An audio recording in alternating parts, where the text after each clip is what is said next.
Soyez pas triste, monsieur Maxence. Des filles, après tout, il y en a plein les magasins.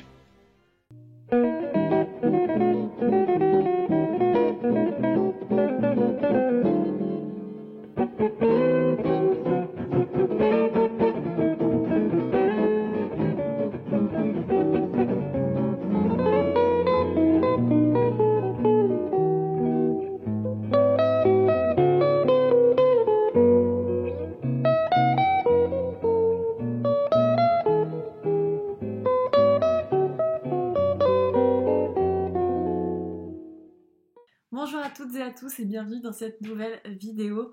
Je vous retrouve après quelques mois d'absence, dû au fait que, étant étudiante, je n'ai absolument pas trouvé le temps de tourner ou de faire des recherches pour cette vidéo.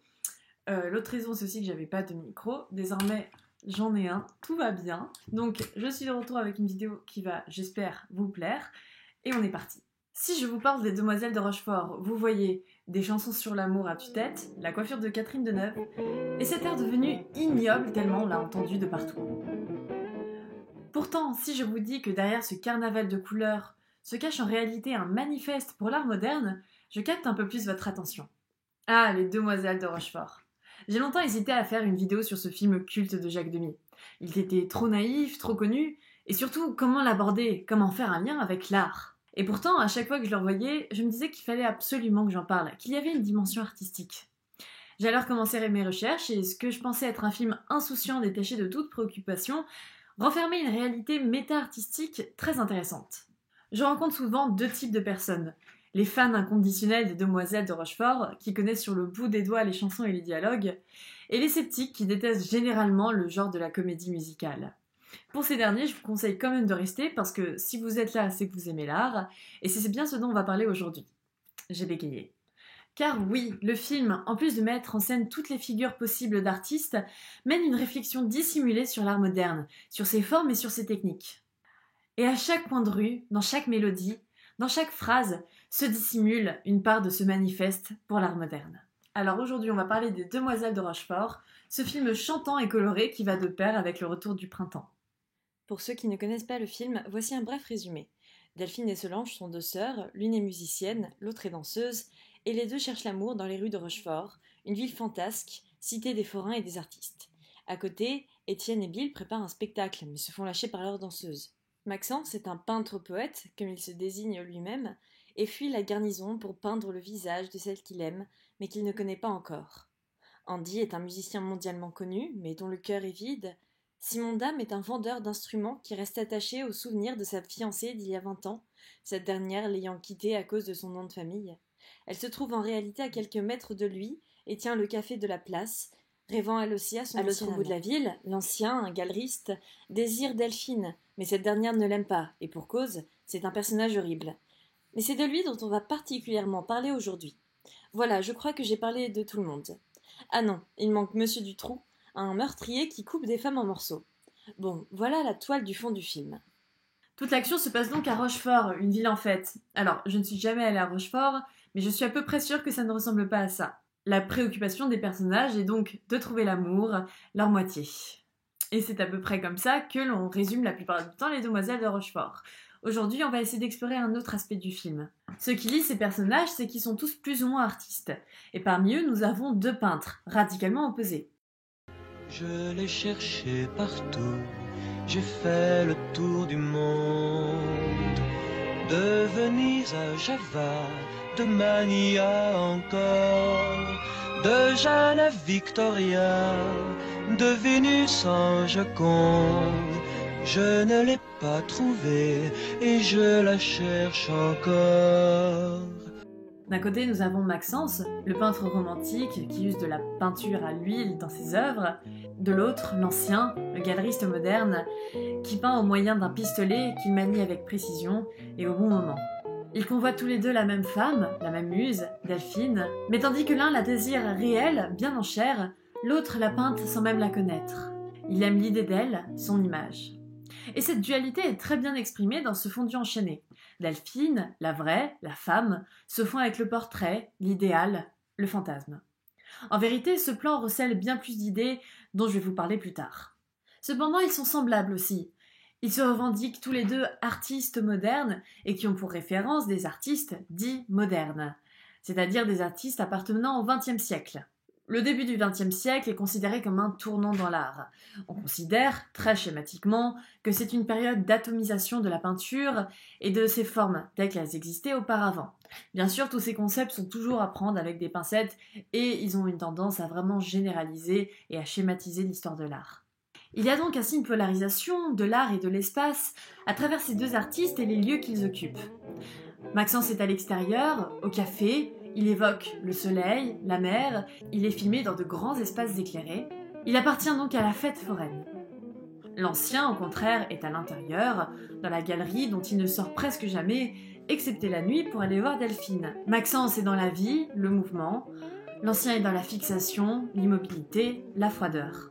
Cependant, il faut dépasser ces apparences pour s'apercevoir que l'ancien, et ce malgré son nom de famille bien choisi, est peut-être le plus moderne des deux artistes. Maxence peint la femme de ses rêves. Il s'apparente en quelque sorte aux artistes du XIXe siècle, peignant leur muse au lieu d'aller à la guerre. On a une vision extrêmement romantique ici. Il revendique un idéal féminin, une Vénus qui règne ou paysanne, et l'évidence même de l'amour. L'ancien, au contraire, réinvente les techniques de la peinture. Dans la galerie, hormis le tableau exposé de Maxence, nous avons toute une palette de l'art moderne. Un mobilier de Calder, une œuvre proche de celle de Vasarely et de l'art optique, une sorte d'anthropométrie bleue clin dans la vitrine, cinétisme, abstraction, géométrie et visuelle, op art. Toutes ces techniques qui forment ce que l'on appelle aujourd'hui l'art moderne sont ici exposées. En outre, la technique même qu'use l'ancien pour peindre est extrêmement novatrice. Elle est inspirée de celle de Niki de Saint-Phal.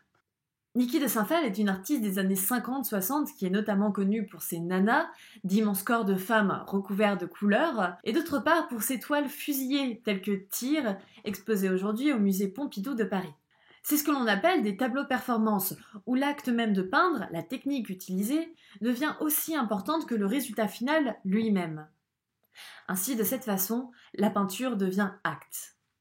Elle associe à ses œuvres des textes forts qui mettent en avant cette atomisation de la peinture qui n'est en quelque sorte plus respectée.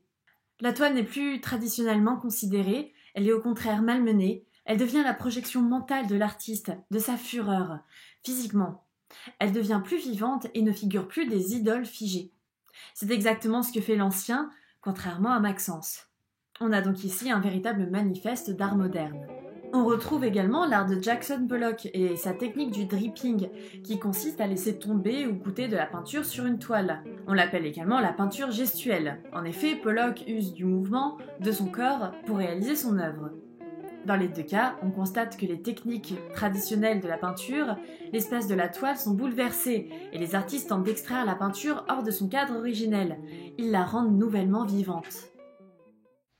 Voilà, Étienne et moi, on vous aime. Mais nous aussi, on vous aime. N'est-ce pas, Solange? Bien sûr.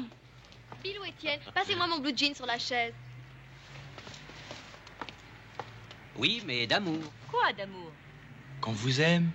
Je comprends rien à ce qu'il raconte. Bref, on voudrait coucher avec vous. Quoi? Bah oui, c'est normal puisqu'on vous aime.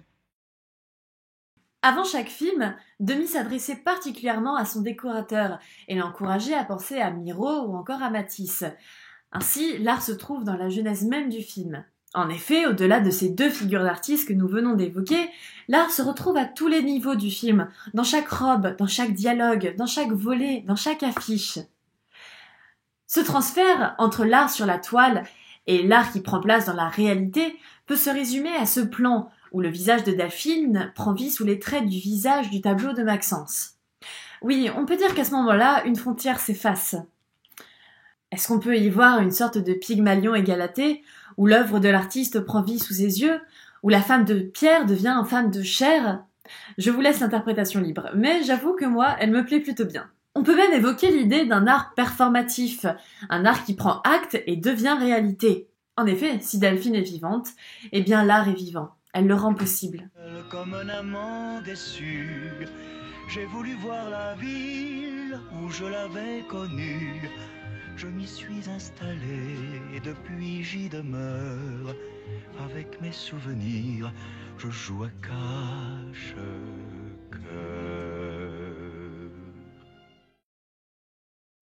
En tout, 40 000 mètres carrés de façades ont été peints à l'occasion du film.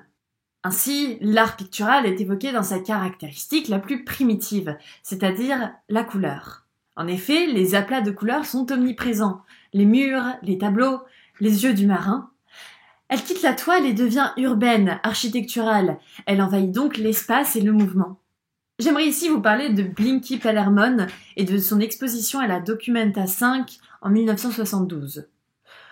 L'artiste renonce à toute référence à la réalité et concentre au contraire son attention et celle des spectateurs sur les valeurs expressives de la couleur. Il met en avant la charge émotionnelle et spirituelle de la couleur, à l'image de ce que théorisait Kandinsky au début du XXe siècle. Palermon s'inscrit dans le mouvement du color field, un mouvement qui naît dans les années 50 et qui se concentre notamment à New York.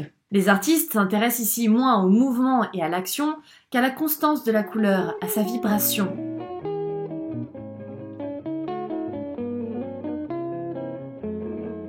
Une véritable pensée radicale se dégage en réalité de ces décors. La peinture se renouvelle en dépassant toute idée de figuration ou d'abstraction. Elle est couleur dans la finalité d'être couleur. L'analogie la plus pertinente me paraît ici celle avec Buren, l'artiste que vous connaissez sûrement pour ses colonnes dans le 1er arrondissement de Paris.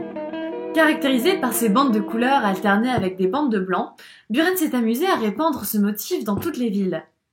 Pour le moins déroutant, ces affichages sauvages imposent leur absence de signature et leur neutralité au milieu des slogans politiques divers et des images politiques aguicheuses. Il s'agit d'un motif mécanique et répétitif qui détonne dans ce contexte et interpelle le regard.